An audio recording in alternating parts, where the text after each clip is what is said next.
გიორგი ახობაძე თავისუფალი ამ ზიამაღლებელს ბრალდების მუხლის შეუცვალეს და 2 წელი მიუსაჯეს. ეს ორივე ნიშანდობლივი ამბავია, რადგან მიუთითებს, რომ რეჟიმის აღებული გეზი მკაცრი და სრულყოფილი ავტორიტარიზმისკენ პრობლემებსა და გამოწვევებს აწყდება. მთავარი წინააღმდეგობა კი საზოგადოებრივი აზრია, რომელიც სინდისის პატიმრების ციხეში ყოფნას პარტიული კუთვნილების მიუხედავად ერთსულოვნად ეწინააღმდეგება.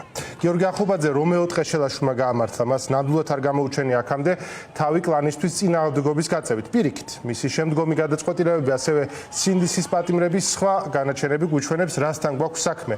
სინდისმა რომეო ტყეშელაშვილში გაიღვიძა თუ ტყეშელაშვილი უბრალოდ კვლავ ბერკეტია სისტემის ხელში, რომელიც ხვდება, რომ არსებული ატმოსფერო მას ყველაზე მეტად აზიანებს.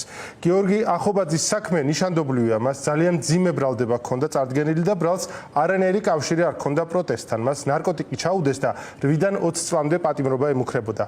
იმას, რომ მას ნარკოტიკი ჩაუდეს, ადასტურებს ტყეშელაშვილის დღევანდელი გადაწყვეტილება. ახლა საკითხავია, გამოიძიებენ თუ არა იმ დანაშაულს, რომელიც სასამართლოს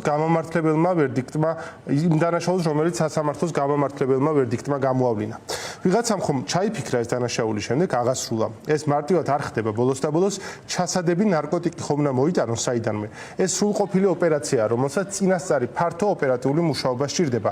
აქ უბრალოდ ერთი პოლიციელი ვერ იქნება დამნაშავე, მინიმუმ დანაშაულებრივ ჯგუფთან გვაქვს საქმე.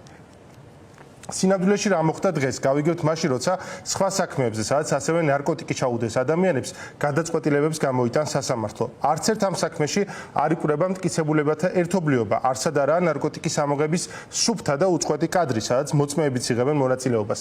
ყველა ამ საქმეში აშკარაა, რომ დანაშაული სახელმწიფომ თავად ჩაიდინა. გიორგი ახობაძე დღეს ჩვენ ჩაგვერთვება გადაცემის მიმდინარეობისას, ასევე მისი ადვოკატი გვესტუმრება სტუდიაში ლაშა ცუცქირიძე.